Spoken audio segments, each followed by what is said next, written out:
Hello guys, my name is Salwa Kamil and today I want to talk about my book review, an interesting book that I read that is called Reinventing Project-Based Learning, your field guide by Susie Pauls and Jane Krause. This is the cover of the book as you see here. It is an interesting one. Let us go through this review. Introduction. Susie Pauls, she is a writer and educational consultant. Her work focuses on the power of teaching and learning. Jane Krause, a former teacher in Oregon schools, and she managed programs on technology integration to educators. The main theme of the book that educators will find the latest tools for assessment strategies. Also, the main theme goes around the PBL and why it is important and how can educators implement PBL in the classroom. The stages of the PBL, as we will see, three stages or three main stages: critical thinking, collaboration, and communication.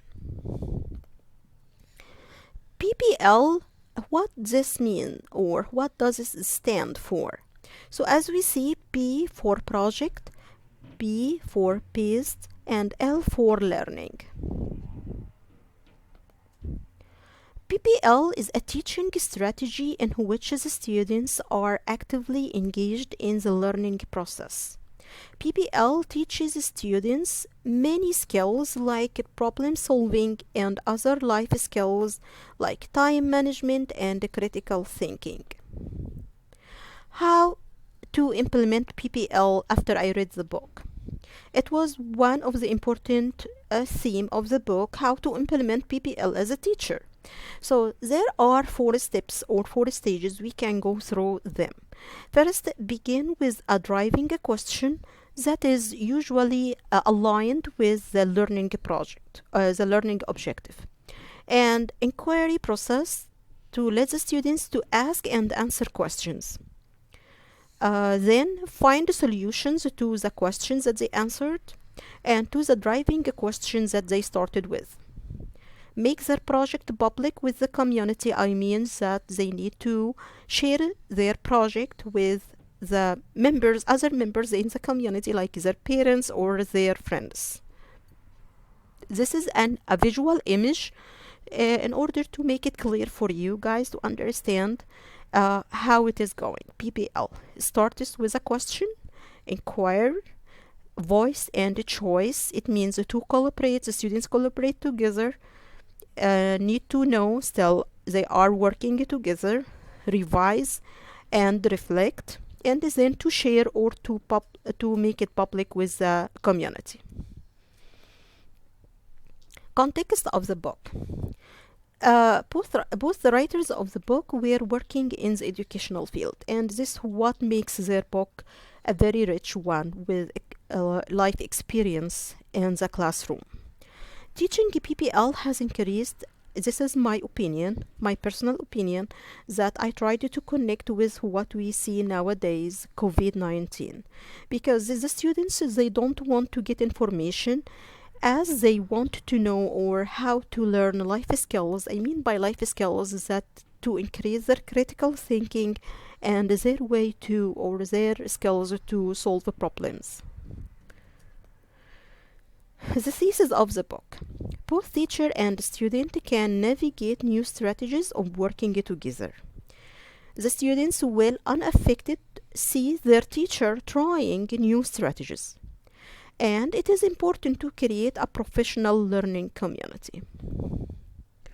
Engage with colleagues to build the collaboration into the project design. This is an important step, as we mentioned before, that the project design or the learning project design, it starts with first with inquiry or critical thinking, and then go to collaboration with the colleagues, to the students work with their friends in a group. And this is collaboration, very important step. and collaboration with other educators. This is for us as teachers. We need to collaborate with other educators and teachers to enrich our teaching practices. Also in the book, in the thesis of the book, the differences between problem-based learning and project-based learning. Problem-based learning, the students share what they learned with the teacher to get feedback or to get credit for this. But in the other side, project-based learning, the students share what they learned, not just with the teacher or with the peers, but also with members of the community, like their parents or their friends.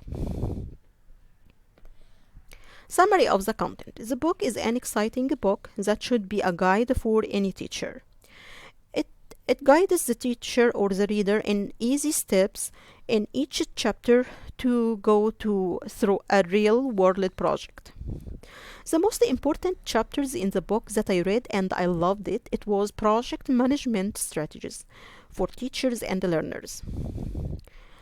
That teaches both educator and the learner how to manage the projects by gathering resources and creating opportunities for the students to learn.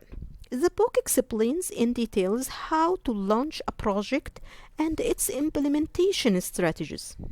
The book also emphasizes some essential strategies like setting up a technology playground, tap students' expertise, and introduce project management tools.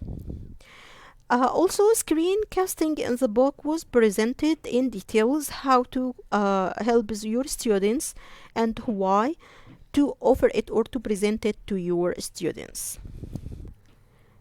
Evaluation for the book. Before reading the book, I was thinking that I know everything about project-based learning. But when I read the book, this book gave me a review of what I already knew and made me think about the details of a great project and how I can implement this with my students.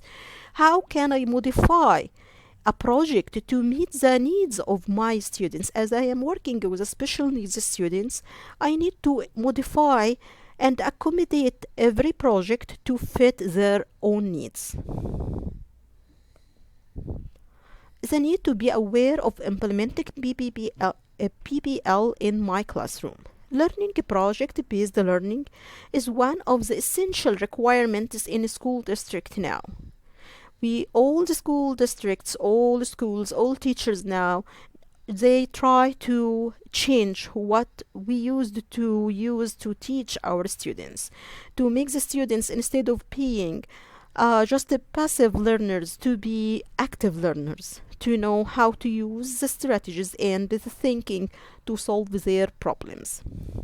The way the book displays the content of the book is an interesting one, that when you start to read, you can't stop reading.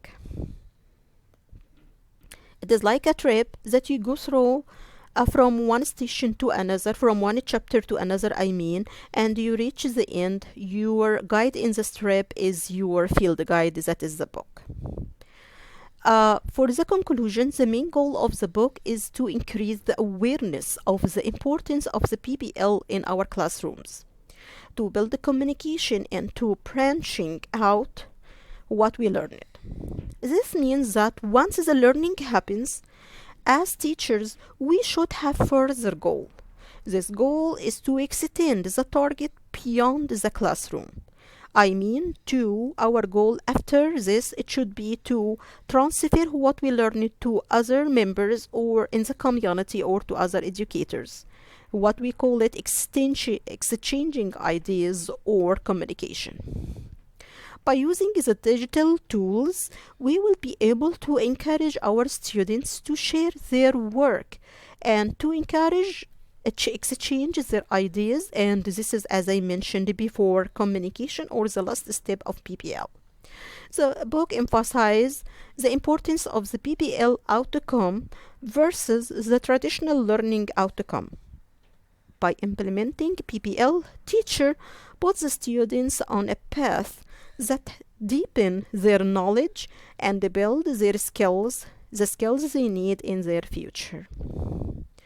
exchanging with a broader circle of people like their parents or friends.